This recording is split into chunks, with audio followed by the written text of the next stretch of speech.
Damaris Ramos, your host for Latina Role Models. And tonight we have Nancy Marquez. Nancy Marquez, such a pleasure. But before, I want to say thank you to Uriel Rey Oliva for my hair. Loving my hair, 407-556-4278. So today it's about you. Today it's about your story. And probably you look at me like, I don't remember her, but I do remember you. People talking about you. We have common friends. And so I know a little bit of your role in church. And, you know, like I'll call it missions because it's like the mission that you have in life, helping and serving others. So I want people who know, they think they know you, but they don't know details. So we're gonna talk about details about your story. So tell me about your story, Nancy. Okay, my story is I was born in Puerto Rico, in Calle, Puerto Rico. My middle name is Grace. I love my middle name. I'm Nancy Grace. My father put me that name. That name is special for me because means de gracia, la gracia de Dios. And then eventually I found out that Nancy in Hebrew means grace too. So it's like a double grace. That I have double grace in my life. So I thank God for that because my father wasn't Christian for that time. He put me that name. He was a soldier. For 8 years he was in the army, and then at the 8 years, 1 year during World War II, he was discharged from the army because he gets sick. His nervous system was damaged, and he was diagnosed as schizophrenic. Then my childhood wasn't very good because my father get violent very easy. My mother took care of him, and he get responsible for that because she doesn't want to leave him in a hospital, in the mental institution. But at home was very, very bad because we were very damaged. My sister and me, I got one sister older than me. He get violent. He hit us a lot. He punished us a lot. You were the youngest one? Yes, I'm the youngest one. So I'm going to assume that your oldest sister will have to protect you at times? Yeah, sometimes, yeah. So how is it? Tell me a little bit more about how is it to grow up in a family that someone has a mental health diagnosis? It's very hard because you live insecure. I grew up insecure, afraid always because you never know when the person is going to be changed of the character. Sometimes he was like, very nice, but sometimes, most of the time, he changed the character. So I grew up insecure with very low self-esteem, with afraid for everything. But at the 17 years, the Lord came to my life. I came to Jesus, and then my life changed a lot because He healed me. He started healing me. I started to discover that I born with a purpose in life. Then I started to study. I studied the first one in the university because my sister never studied nothing. So I started to study in the university social study because I wanted to help people. I love to help people, to work with the community always. And then I didn't finish. Then I studied secretary, but wasn't my passion. I just wanted to learn how to type and how to do because I develop some skills. Yeah, a very organized person, but I never see myself in an office working as a secretary. So then I hear about the Bible college because. What was your idea? What motivated you to do that? Because something has to be in you to decide to go with that. Because I started to develop. God started to develop my potential in church, in different ministry. I was director of the youth ministry for a long time for teaching. Here? No, in Puerto Rico. Teaching because gift is my talent, the talent the Lord gave me. And then I love teach. I teach children, youth, adults. And then I started to develop that, the potential in me. And then I love ministry. 2000. And then I went to study in the Bible College in Bayamón, Asambleas de Dios in Bayamón, Puerto Rico. And then I was intern, study there. And then there I know the man that is my husband today. We graduated. You've been married for how long? 35 years. Wow, congratulations. 35 years, yeah, thank you. We graduated, we engaged the same month, and we married the 3 months later after that. And then we moved to Puerto Rico, from Puerto Rico to Massachusetts, because the things of the job, no, everything over there in Puerto Rico was not too good.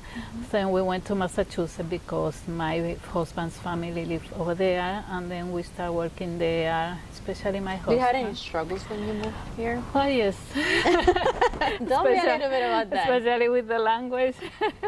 But still, But in I Puerto have Rico, yeah. you know, we take English classes from the Yeah. beginning, you know, until, Yeah, you but know, it's not the same because it's not conversational English. So I still have problem with that because I always be no, you don't. surrounded You by. can communicate. You can communicate.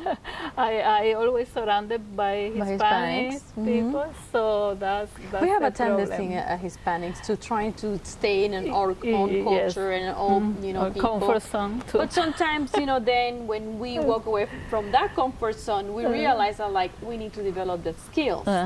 Yes. So go ahead, continue. So I always involved in church and Hispanic church. Hispanic church, of course. Hispanic So, church. so what helped you to grow your, you know, like, improve your language skills? What helped me? My son doesn't speak Spanish. Okay. He How old understands he is? Spanish. He's 32. He's 32 now. Yeah. He understands because So he I was born always here. speak Was he Spanish. born here in the United States? He was born in Puerto Rico, but we moved from When he was young. He was a baby. So yes, he preferred to speak English. My daughter is bilingual completely, but he's not bilingual. But So he understands forced me. you, basically, Yes. to, wow. And I want to get back to something, because I think this topic is very important. What would be your recommendation for women who are living with someone, or children who are living, you know, with someone who has a mental health condition, a mental health diagnosis? Well, What helps you to survive? You know, when you look back, what do you think that really helped you to go through those years? Because you develop a strength to be able to continue and. Yeah, Jesus helped me a lot, because without Jesus, I couldn't survive. Yeah, Jesus. And then I always have been a determined person.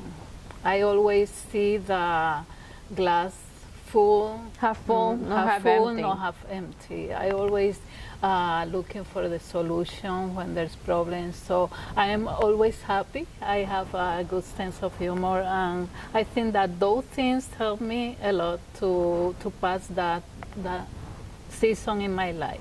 So instead of Yeah. seeing it as a challenge or as a problem, you saw it as an opportunity to grow, as an opportunity to develop. Always, yeah. And that's, I think, something important, you know, for every single human being. You know, like, we're going to go to, you know, situations that are going to be hard, situations that are going to be very difficult. However, the way we see it is going to make a difference. Exactly, the perspective that you have from that situation. wanna- If you say like something positive that you can grow up through that, well, you're gonna do it. I wanted to talk a little bit more about what is that you're doing right now, what is that you're involved with. Tell me a little bit about it. Yeah, first of all, I'm a chaplain. With the U.S. Chaplains International Ministry.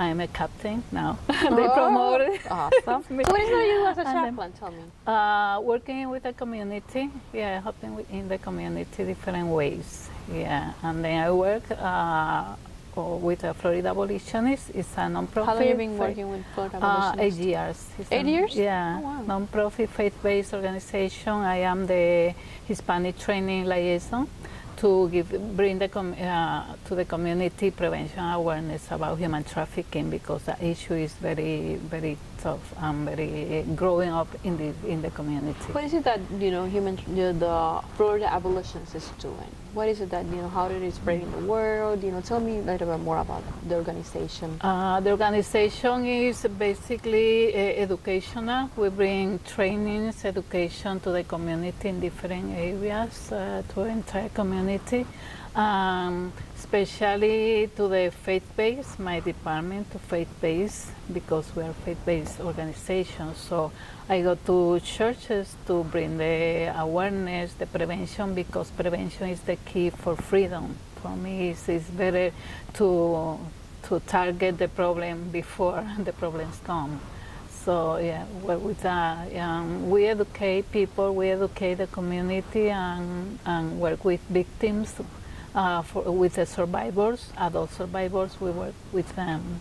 Yeah. What would be an advice that you tell people out there, like to keep an eye, for human trafficking? What is one of the characteristics that we can identify in certain people that we can say, okay, there's something not right here. Yeah, when we see people with afraid, always with someone near, like watching the people, they doesn't have freedom at all. Just too afraid to have freedom. Are many signs. And there's usually certain places that you can see them more, probably in motels and Yes, that's for sexual industry. Yeah, of course, hotels and everything. But human trafficking is everywhere now, especially with the internet. Internet is the number one way that they use to recruit, especially for sexual industries. So our children, our youth live in internet, no? It's technology, so the technology. So as parents, we need to be very aware of the conversations that kids are having. Yes. How can people contact Florida Abolitionists? They can go to our webpage, floridaabolitionist.org, and over there's many information. Yeah.